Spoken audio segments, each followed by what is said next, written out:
morning, students. Today we are starting with a new chapter, chapter number 14, Statistics. Now, what is a statistics?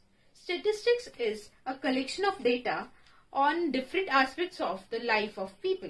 Okay, so we can take example regarding this. Example, we can say that I'm taking it from this class only. That if I say that we have to collect number of students of different sections attending online class today. Okay, this is one data. Then second example, we can say that height of 15 students of the class. Okay. Then third example, we can say that number of corona cases present in today's date in all over India. Okay, this is one. These are some examples of statistics. Okay, now how to present this data? That means we will study the presentation of this collection of data. Okay, so before telling you the presentation, I am telling you that how to find a range of data. Okay, so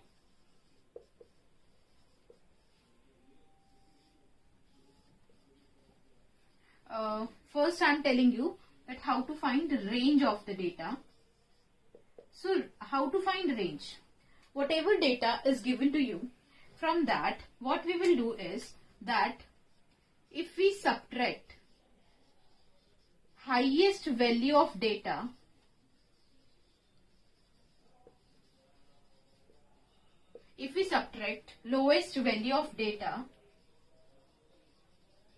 lowest value of data, okay, from highest value of data, then what we will get?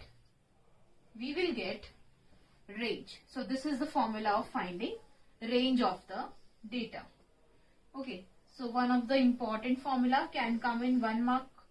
So you have to just remember this formula. Okay, we will do example related to this. Okay, so I am telling you example number 1. Now students, see, you have to see all the data in your textbook. So it's better to open your textbook side by side. Okay, now in example number 1, I'm just telling you, taking this example from your textbook only. So you can open your textbook and I am reading from there only. Consider the marks obtained by 10 students in a mathematics test as given below. As this is a short data given to us, so I'm just writing it on the board. So this is the data given to us. First is 55. Then second number is 36. Then third is 95. Then is 73. Then it is 60.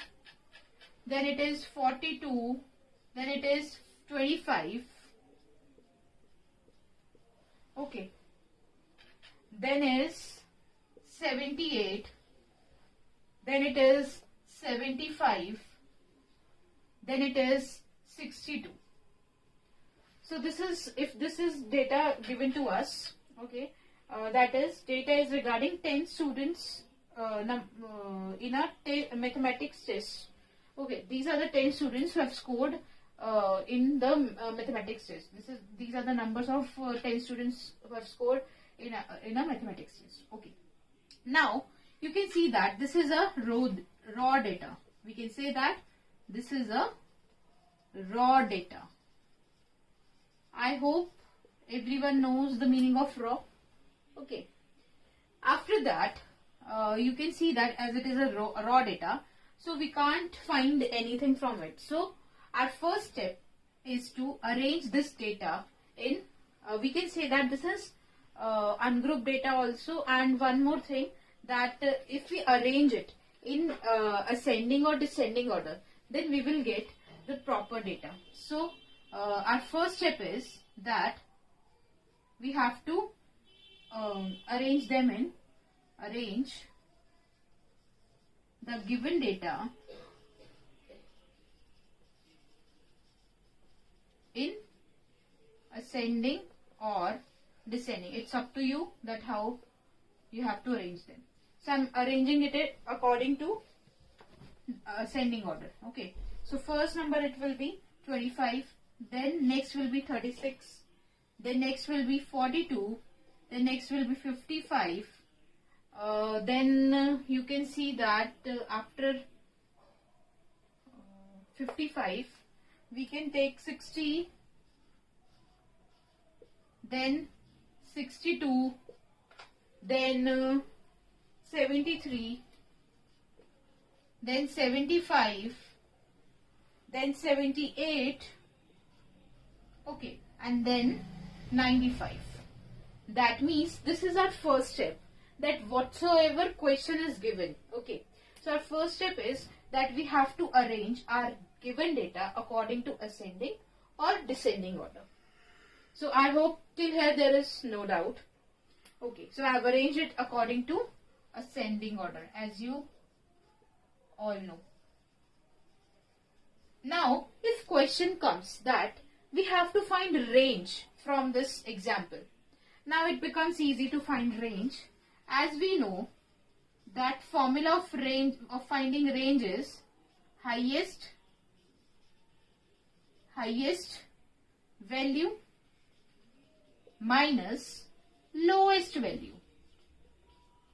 Okay, as we are all aware that it is very easy to find it from arranging it into ascending order. So you can see that highest value is 95. So I am just writing over here that it is 95. And then you can see that lowest value is 25. Okay. So our range, what we will get our range as? Our range will be 70. So this is the way to find range. Okay. I hope it is clear to you that if in our question, in our given question, we have to find range or anything we have to find, then first step is to arrange them according to ascending order. Okay. And then we can find whatever we have to find. Okay. So I have found here range, as it is being asked that we have to find range here. Okay. So if you want to note it down, then you can note it.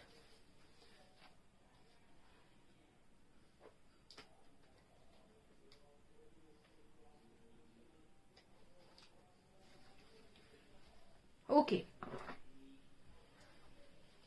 I hope you are noting it down side by side also. So for rest, you can just speed up yourself. Okay. Now, our next thing is that we will present our data in according to frequency table, or you can say in frequency distribution table. Okay. So in frequency distribution table also, we are going to study two types of frequency distribution table. So our next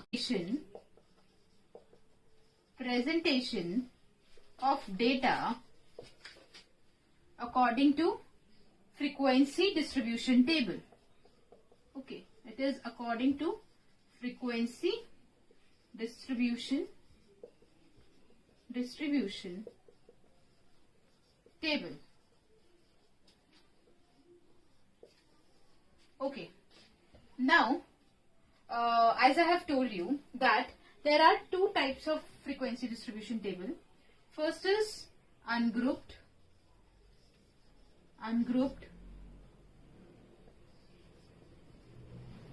frequency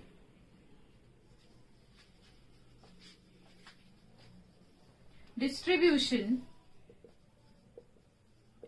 table. Okay, then second is grouped frequency distribution table. Okay, I think it is clear. Now first we will discuss about, first of all let me tell you that what is the meaning of frequency over here. Okay, now frequency, as you all know that What is frequency? That the number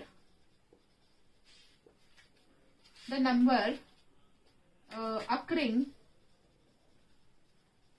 certain number of times, or you can the number occurring certain number of times in the given data. The number occurring certain number of times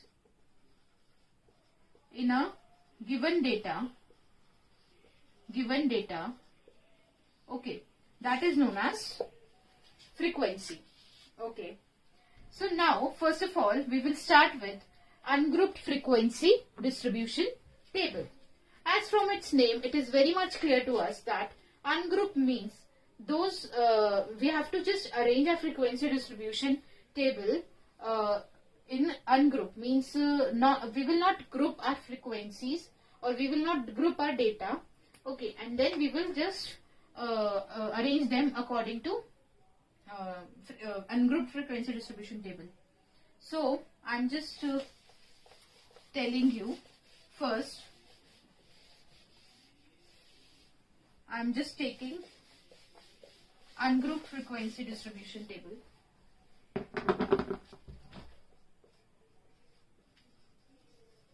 Ungrouped, example of ungrouped frequency distribution table. As you all know the meaning of frequency, the number obtaining certain times, okay, in the data, that is known as frequency. So ungrouped frequency distribution table we are studying.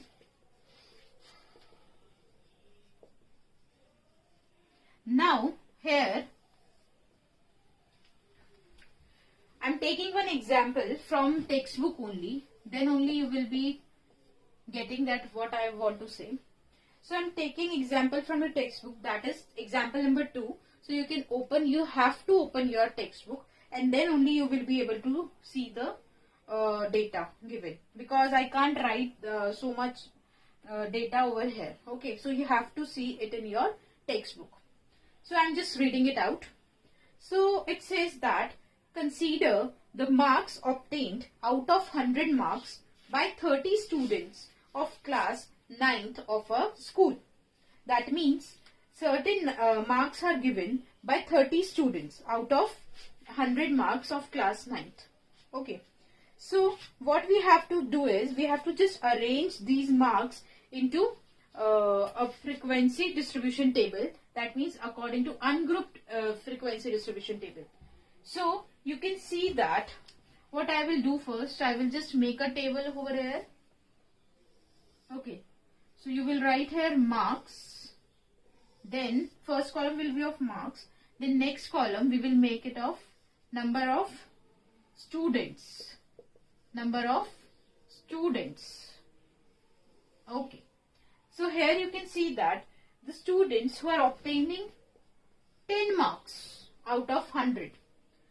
So for that I have just written here 10, because there are some students who are obtaining 10 marks. Okay. So we have to just write in front of it that according to our given data, how many students are getting 10 marks. So you can see in the data that if we count it from the given data, that only one student is there who is obtaining 10 marks out of 100. Then next is 20. Next data is for 20 marks. Okay, you can check throughout in your data that next data is of 20 marks. That means we have to tell that how many students are obtaining 20 marks out of 100. Okay, so you can just count it in your given data that how many students are obtaining 20. So again it is one student obtaining 20 marks out of 100. Okay, then next is 36. Next is 36. Now 36 marks, okay, we have to tell that how many students are getting 36 marks according to the given data. Again you will count it from the given data only. After counting it, you will find that 3 students are there who are getting 36 marks. Then next is Next is 40. Now we have to tell that how many students are obtaining 40 marks according to given data. So again you can count it from the given data, and after counting it we will get that 4 students are there who are obtaining 40 marks out of 100. Like this we can complete our ungrouped frequency table. So you can see here I am not grouping here. Okay, I have not grouped here. I have just taken 10 marks. Okay, now how many students are obtaining 10 marks? I have just written over here. I have not grouped here that 10 to 20 who are getting 10 to 20 marks. Those we have to write. Like this I have not taken. So that's why this is called as ungrouped frequency distribution table. So I'm just completing my question. You can see that according to the question 50 marks are being obtained by 3 students. Then next 56 marks are being obtained by 2 students. Then next 60 marks are now obtained by 4 students. Then next is 70 marks. 70 marks are obtained by 4 students. Then next is 72 marks. These are obtained by 1. Then next is 80 marks. Next is 80 marks. Again 1 student, you can see 80 marks you can see here that only 1 student is there. Okay. Then next is 88. Now for obtaining 88 marks, how many students are there? There are 2 students. The next is 92. Now how many are obtaining 92 marks? Those are 3 students. Then next is 95. 95, 1 student is only obtaining 95 marks. Now you can see here, no need of see, you have to just total it out. Okay, if we total it out, you can see 1 plus 1, 2, 3, 5, 9, like this. If we total it out, then we will find that total 30 are coming. Okay, as this is matching with our total number of students given to us, as these are total number of students, given to us. So that's why we can say that our data is complete, and this data is known as ungrouped frequency distribution table data. So I think this is very much clear to you. Okay. Now, like this, you have to do it in your book exercise also. That is exercise 14.2. Okay. In some questions, you have to ungroup. You have to make ungrouped frequency distribution table, and in some questions you have to make grouped frequency distribution table. So second, I am telling you that how to make grouped frequency distribution table. If you want to write it, then you can write it. Please complete this question.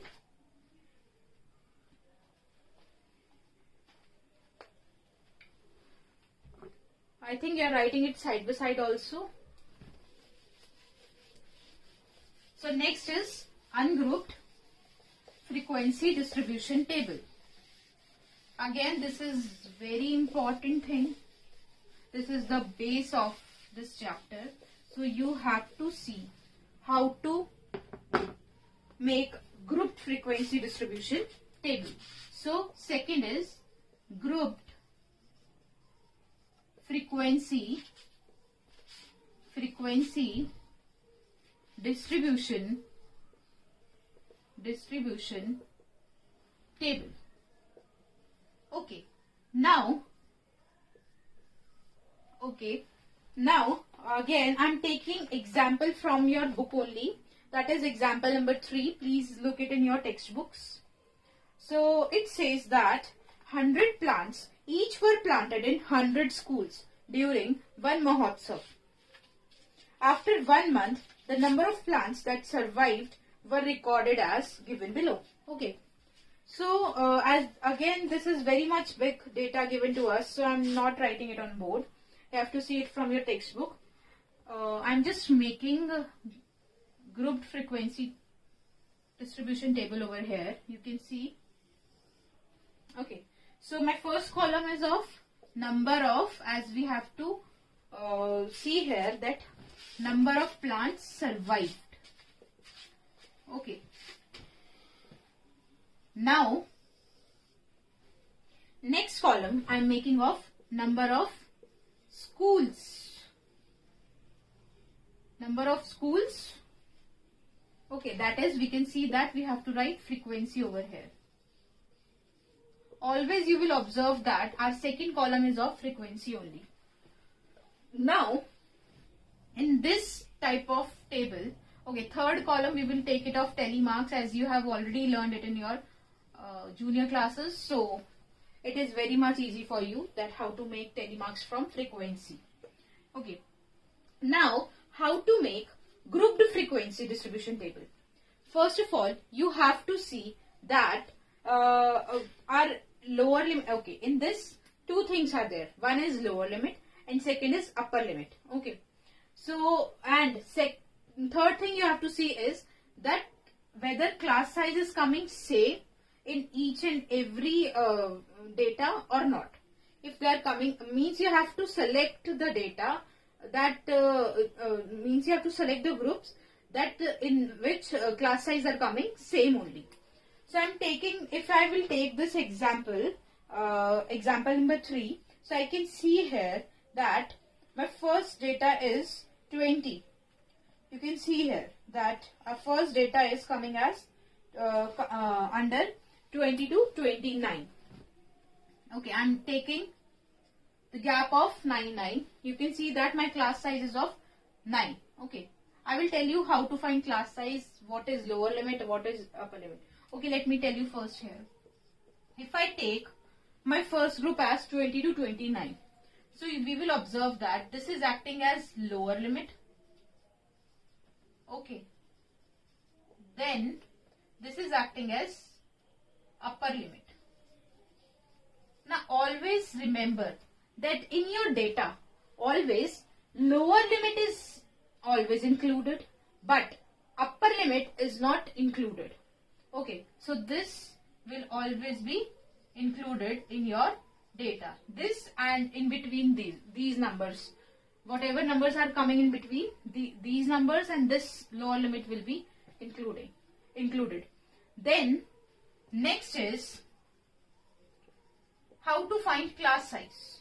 The formula of finding class size is upper limit minus lower limit. This is the formula of finding class size. Okay, then I am just marking here that I am taking the group of 20 to 29 students. If you observe in your given data that how many students are there in between 20 to 29, how many plants are there in between 20 to 29, so you can see that you have to just count it from the given data. So I am writing it that I have got three number of schools, three schools have whose plants from 20 to 29 have been survived. Okay. Then there are number of plants survived from 30 to 39. Next column data I am taking of 30 to 39. Next group is of 30 to 39. Now how many are coming in between these? You can take it from the given data. Please start counting. Okay. After counting we will get 40. Then next group we can make of 40 to 49. You can see I have taken class size as 9 over here. Okay, I will just mark it afterwards. First you can write the information from the given question. Like this you will be able to make the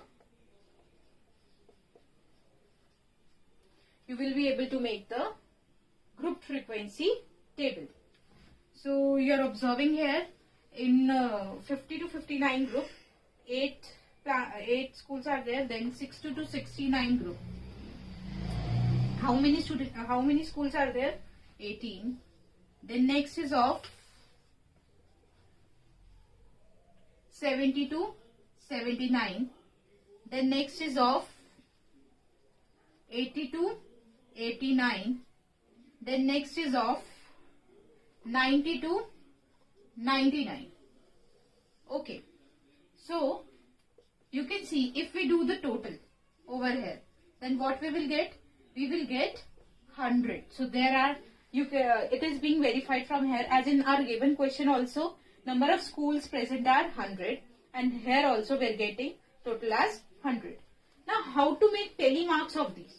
As you all know, if we have to make telemark of 3, then we will write it 1, 2, 3. Then if we have to make telemarks of 14, then we have to write 1, 2, 3, 4, 5, like this.